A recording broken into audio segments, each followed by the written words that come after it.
All right, this right here is crazy. It's definitely crazy. We got to get into this. So this is an article that is basically giving us the rundown on why the owners are kind of refusing to sign off on some of the things that the WNBA players want. It points out viewpoints like them viewing it as an unstable business up to this point, because we always hear about how the WNBA has been in the red. Obviously, boom, deadline, no deal done, deadline. What are we gonna do? Like, this is giving you The WNBA Commissioner's categorical rejection of the proposed CBA agreement wasn't only a negotiating ploy. The entire league was rocked by strong shock waves as a result of this action, which started an incredible inferno. Consider it. This wasn't some deliberate delay or a request for additional talks. This was a hard, firm rejection to the basic concept of fairness, a frontal affront to the equity the participants were battling for. And you better believe that superstars like Caitlin Clark, who are actively changing the game and bringing in millions of new fans, were not about to let that kind of obvious dismissal slide. All of the proprietors' weak, self-serving explanations for their position were entirely exposed, revealing the genuine nasty battle lines that had been carved in the sand. The players' message became cohesive and unambiguous. This great injustice would not be permitted to stand. The gloves were officially off, and there was absolutely no room left for silence or compromise. Sailing. Why the WNBA owners have taken the stance that they have decided to take ultimately when it comes down to getting this new CBA deal done, and this is why they are standing firm on their stance. Here it says, negotiate WNBA sports press covers WNBA negotiations from the owner's point of view. It says the WNBA players have quickly become some of the most recognizable female athletes in the world, with ballooning ticket sales. Owners' worn-out old tale is at the core of their defiance. The story they've been pushing for years that the WNBA is just an unstable corporation perpetually operating in the red. This stance has become a comfortable cloak for them, an excuse they trot out to justify withholding fair remuneration from the very athletes whose extraordinary talent and hard effort are fueling the league's undeniable rise. However, the reality that we can all see conflicts strongly with this worn-out refrain. Booming ticket sales, sold-out arenas, and unprecedented viewership numbers that are propelling the league into a thrilling new age. The notion of instability now seems more like a deliberate tactic than a commercial reality. A strategy meticulously devised to protect profits and hoard cash at the direct expense of the athletes. Beneath all that corporate spin, there is a completely different story. A tale of defiance and indisputable worth.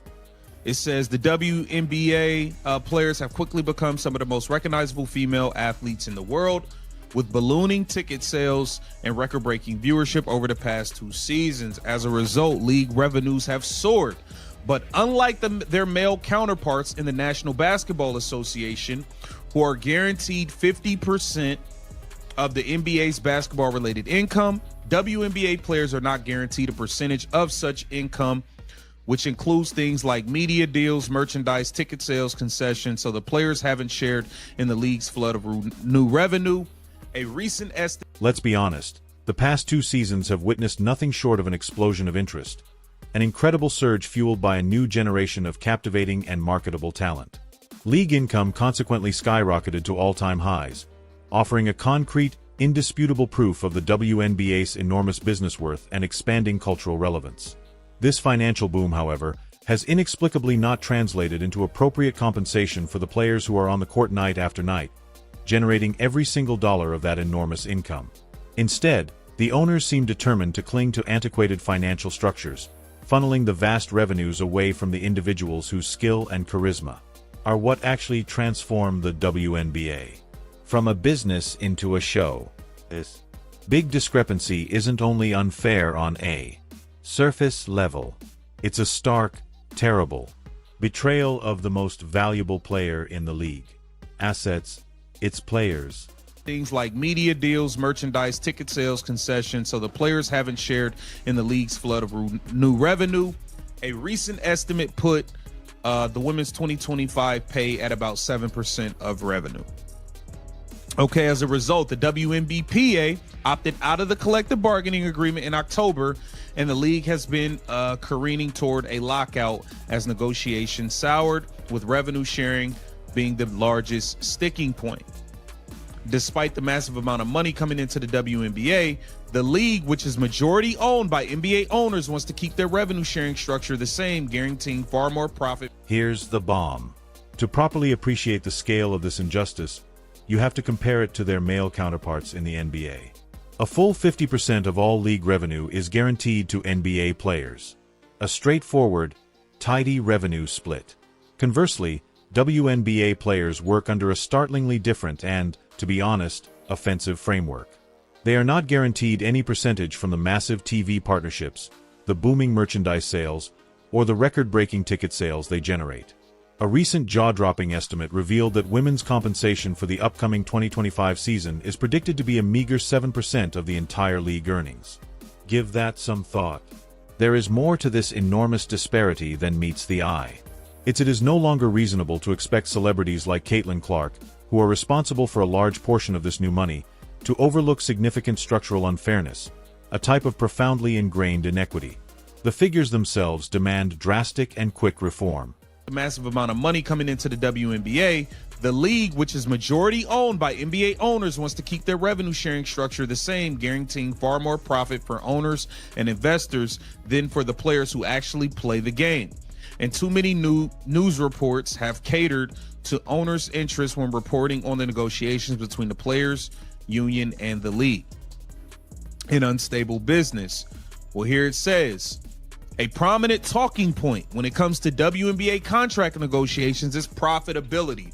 Now, we've heard over and over and over again how much money these owners lose every. This egregious gap is precisely what forced the WNBA Players Association to take decisive, powerful action, formally opting out of the collective bargaining agreement this past October. This bold move propelled the league directly towards a potential lockout. A clear and inevitable result of talks going so badly that they appeared to be irreparable. The idea of revenue sharing is at the very center of this contentious issue, the one unyielding sticking point that the owners absolutely refuse to budge on. Despite the tremendous, indisputable infusion of money into the league, the ownership group seems grimly determined to perpetuate the broken status quo. A structure that ensures profits are prioritized for investors over the very players who make the league possible. This perilous impasse is more than just a debate.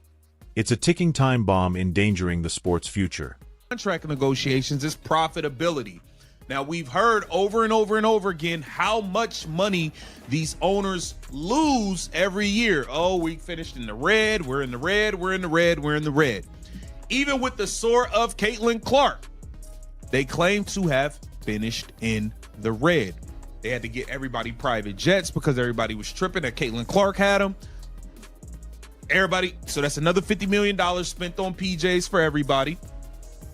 And that was that. So let's continue on. As the fight for justice grew more intense, a very unsettling pattern started to show up in the media coverage of the negotiations. Far too many reports openly supported the owners' interests, portraying their carefully constructed narrative as objective truth without any real critical scrutiny or investigative journalism. This biased reporting has been aggressively and effectively affecting public perception. The players' legitimate requests for a fair share are framed as irrational greed, while the owners' resistance is portrayed as sensible and wise business. This is a subtle but effective manipulation. It's a strategy intended to prevent a fair and truthful assessment of the circumstances. The owner's position has only been strengthened by this unequal reporting, making the battle for player equity an even more difficult uphill battle. The story itself is a weapon. Think about the matter publicly. The league and teams combined have not been profitable since the WNBA's inception in 1996.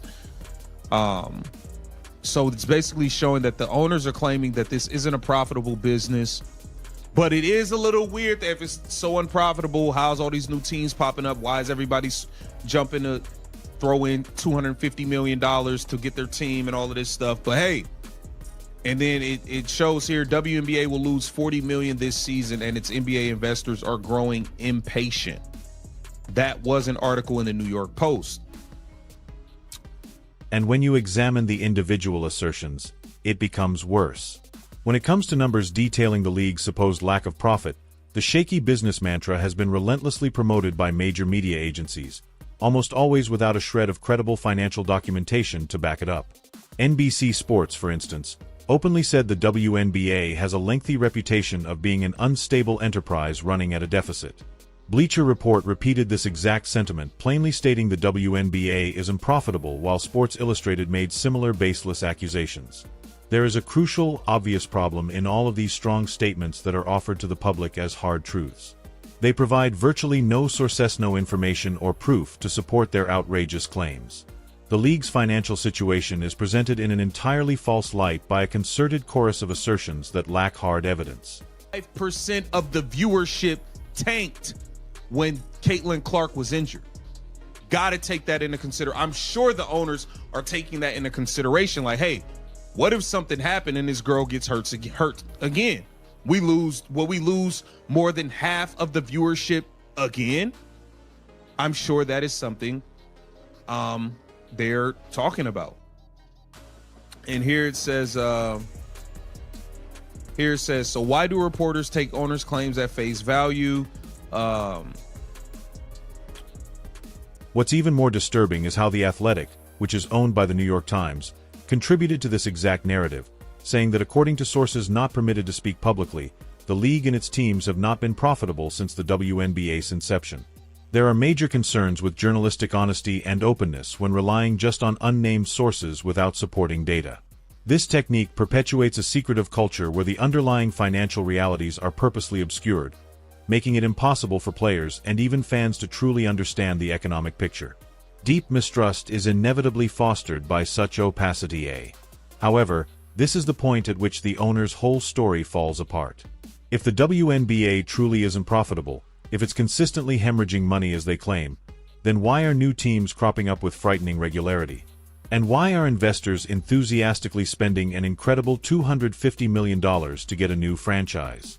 The owner's explanations are shown to be wholly false by these enormous real-world investments, which clearly refute the allegations of instability. Instead of collapsing, the market itself is shouting expansion and opportunity. Now, the most cited piece of evidence for these financial wasps derives from a single New York Post article published with eerily ideal timing right before the CBA opt-out date. This piece claimed the WNBA will lose a staggering $40 million that year, relying largely on testimony from one anonymous NBA executive who said, "The WNBA owes the NBA so much we won't see any windfall for year." A claim of that magnitude based on a single anonymous source clearly serves to control the narrative. That comment also hints at another layer of complication: the NBA's substantial financial backing. According to the narrative, the NBA has invested heavily in the Women's League, and the owners of the WNBA now see themselves as recovering the NBA's original investment rather than reinvesting fresh earnings in their players. And then there's the unquestionable Caitlin Clark element. Owners are unable to ignore this harsh fact. Sadly, 55% of the league's total viewership disappeared overnight after Clark was hurt. This dramatic drop isn't just a statistic. It's a powerful illustration of her impact on changing the single league. Without a doubt, owners are closely examining this, weighing the enormous danger of losing half of their viewership if their biggest star is sidelined.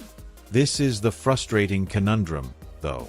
The owners are now using this terrible possibility as a justification for their unwillingness to commit to player-centric revenue sharing. They say that this vulnerability makes it difficult to promise significant revenue percentages, a cynical calculation that leverages player well-being, as an explanation for limiting their earnings. Adding insult to injury, the owners have been famously OPA. Players have been forced to negotiate blindly as a result of the WNBA's persistent demands for financial transparency. This brings us to the owner's firm stance.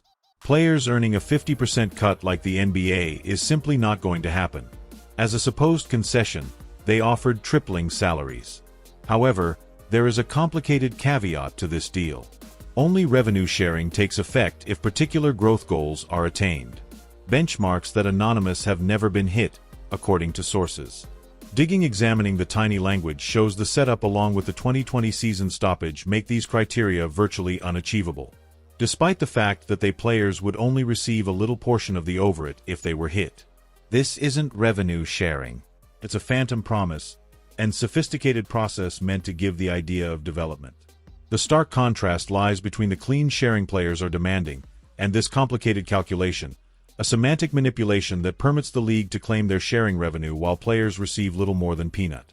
This quest for truly clean sharing isn't just about money. It has to do with respect.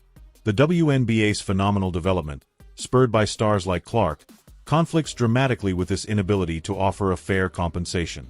The league's most famous faces are reaching the limit due to this flagrant disrespect for player equity. They are tired of being underestimated, tired of the justifications, and fed up with the shady financial transactions. There must be a remedy to this boiling rage. The battle for a fair CBA continues with players demanding transparency, equity, and a rightful share in the WNBA's burgeoning prosperity. The owners' long-standing opposition, supported by questionable financial claims, is now up against a more cohesive and outspoken player base. This is more than a labor issue. The future of women's professional sports is at stake. A call for decency that extends well beyond the basketball court. The spotlight is brighter than ever and the entire world is watching.